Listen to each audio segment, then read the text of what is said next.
right. It is.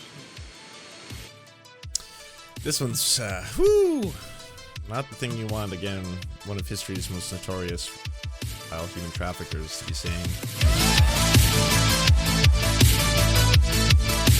Again, a story that keeps happening, but for some reason, Republicans just look the other way. Because, wow, are the right ever obsessed with Jeffrey Epstein? When it comes to Jeffrey Epstein and the Democrats, when it comes to Jeffrey Epstein and Bill Clinton, oh boy, yeah, they're all over that. Hey, look at these pictures of Bill Clinton with someone who was human trafficked, and that person who was human trafficked is giving Bill Clinton a massage in these pictures, and seems like Bill Clinton rode the Lolita Express a lot, and it really does look like Bill Clinton may be a rapist pedophile who was deeply entrenched in Jeffrey Epstein's world, and that's all true, 100% true. Yeah, you know who else was?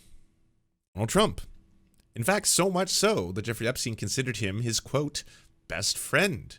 And yeah, that's pretty fucked up. Here is some of the newly released leaked tapes. With respect to real estate deals, brilliant. He's a salesman. He knows real estate really well. Anything else but that, he knows nothing. No history. Ouch. No strategy. As I started to say about executive function, the executive function says, and it's strange because construction by definition is just that. First you have the foundation, you have the steels going up, what stage? But in terms of his anything but real estate, he can't figure out if I fire Bannon, what happens tomorrow. So cause and effect, that has no relationship. In analytic intelligence? No. Now what's this thing about that functionally he can't read, or he doesn't read, or He doesn't really. He certainly can't read a balance sheet, which is funny. Has no idea.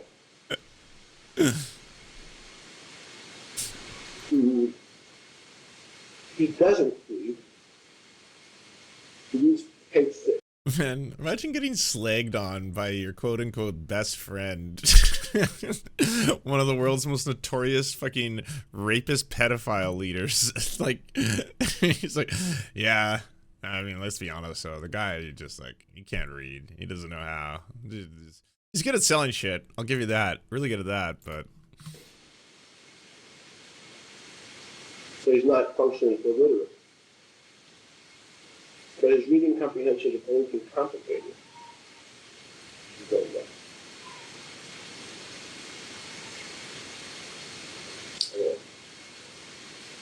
now what's other than he has he has a sense of humor. He can be funny. He's great, but funny. What else recommends him? His ability to sell.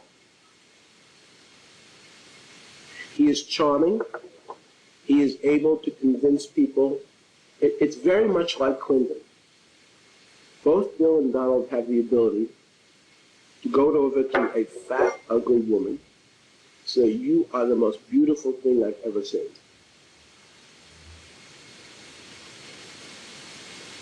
I guess he like spent a lot of time with both of them, so also like extremely gross hearing, you know, this fucking monster be like, hey, you know what, they're pretty similar, that Bill Clinton and that Donald Trump. Yeah, he tells everybody what they want to hear, not everyone's charming. And I'm telling you that I know 4 or 5 people who have recently seen him. I just realized we're talking where he built the UN Plaza Trump Tower, listening to our visions. I was going to take the top 4. I went with Donald to see it. And it was, again, you know, what you can pay me if that was it's a $13 million transaction. You can pay me 11, you reported the 13 that you give 2 to the mall or something. It was always. So the idea that he is bad, dirty business. He's a construction person in New York City, the electrician union in the country. I have no idea what they're thinking. But he's a horrible human being. In Jeffrey's book, he does nasty things to his best friends' wives. Anyone who first tries to gain your trust and then uses it to do bad things. That's how it goes. Does terrible So how do things you know this? to best friends and best friends' That was wives. closest friend. 10 years. This one's, not the thing you want. Again, one of history's most notorious rapist, pedophile, human traffickers to be saying, I was Donald Trump's closest friend for 10 years. He was my best friend. So I need the Donald. Just give me Donald.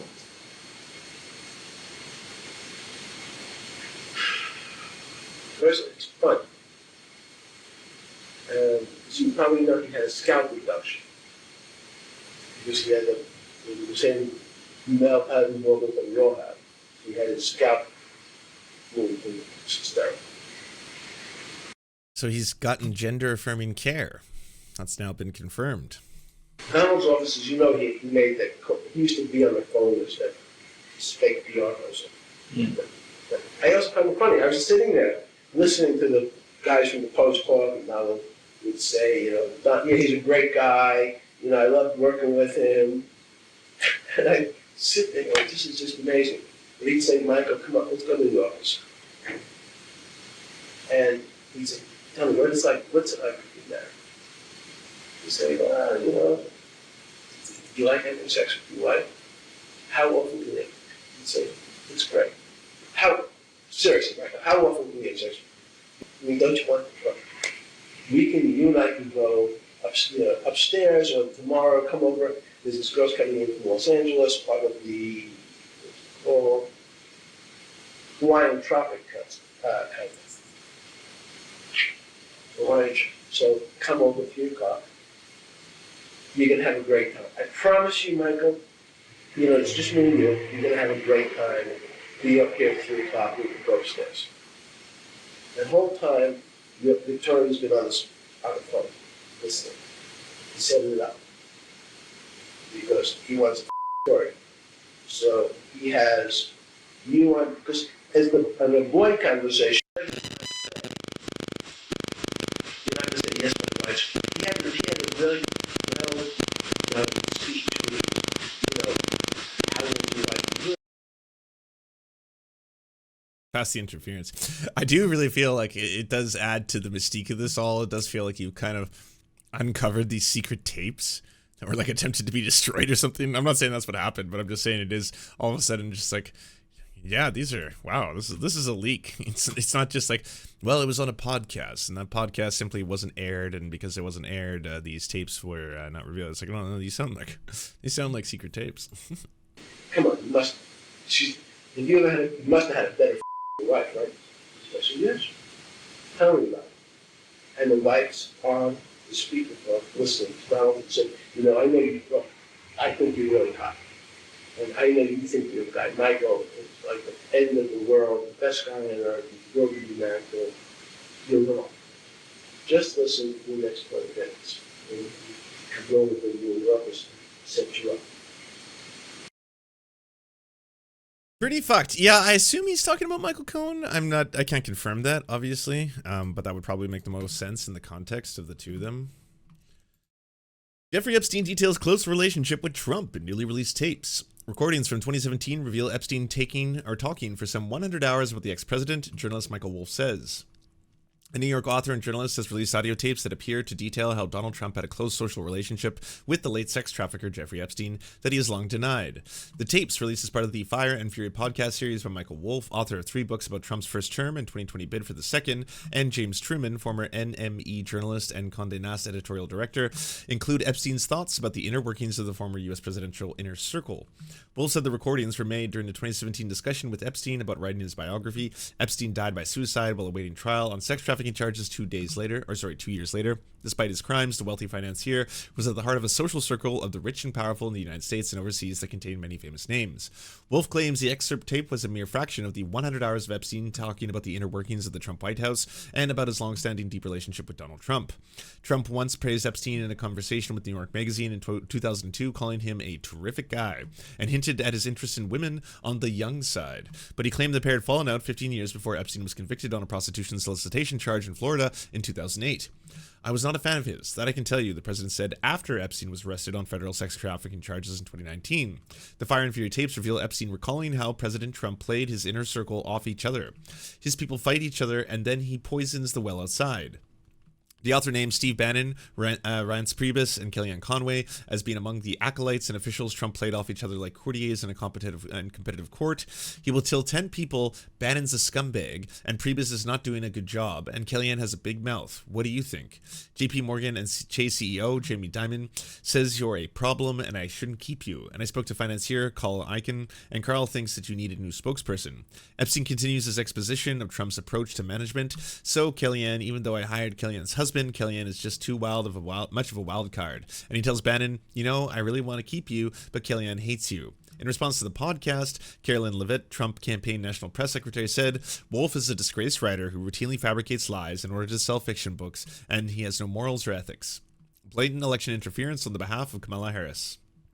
Wolf claims on the podcast that he became an outlet for Epstein to express his incredulity about someone whose sins he knew so well. And then this person actually being elected president, Epstein was utterly preoccupied with Trump, and I think frankly afraid of him.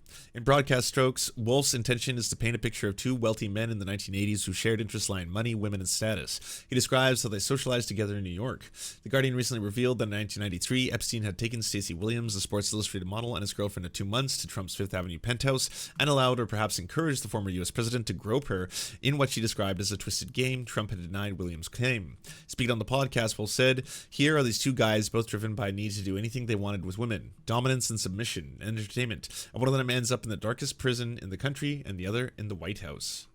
Yeah, different trajectories for two besties. Pretty wild.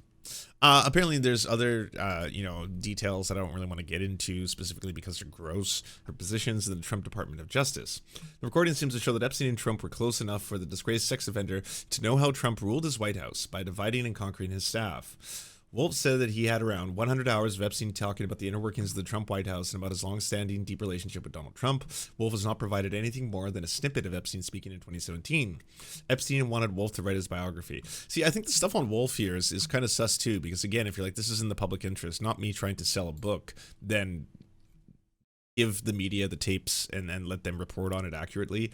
If the whole thing is leading up to, and you'll get the full real details once the book comes out kind of stuff. I mean, like, I think you still have a duty to release the parts of the tapes to the media. Epstein wanted Wolf to write his biography. He also wanted the New York Times reporter James B. Stewart, author of Disney War, to do so. Caroline Levitt, the national press secretary for Trump's 2024 election campaign, responded to Wolf's claims and the recording in a statement to the Daily Beast. Michael Wolf is a disgraced writer who routinely fabricates lies in order to sell fiction books because he clearly has no morals or ethics. He waited until days before the election to make outlandish false smears on an effort. Yeah, we said that already. Epstein has not previously been identified by Wolf as a source for his Fire and Fury. The 2018 book on the Trump's presidency is estimated to have made more than $13 million. Wolf followed the book with two more, Siege, Trump Under Fire, and Landslide, The Final Days of the Trump Presidency, which proved less successful. The Daily Mail recently signed up to cover Trump as a columnist, and he launched his podcast in June. Trump and Epstein were filmed laughing together in a clip captured at Mar-a-Lago in 1992 by NBC. They were also photographed smiling beside each other at Trump's Palm Beach estate in 1997 and in 2000. Here are these two guys, both driven by the need to do anything they wanted with women, dominance, submission, entertainment, and one of them ends up in the darkest. Yeah, we said that. Trump campaign source tells the Beast it is widely known that Trump severed ties with Epstein after the allegations of sex trafficking were levied against his once close friend.